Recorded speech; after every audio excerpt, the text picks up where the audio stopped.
One day, a rabbit sees a turtle. The rabbit says, "You are so slow." The turtle says, "Let's have a race." The rabbit laughs. "Okay, let's go." The race begins. The rabbit runs fast.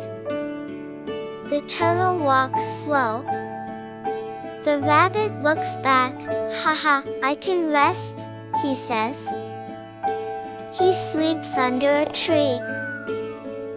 The turtle keeps walking, step by step, slow and steady. He passes the rabbit. The rabbit is still sleeping. At the end, the turtle sees the finish line. He walks and walks. He wins the race. The rabbit wakes up. He runs fast, but it is too late.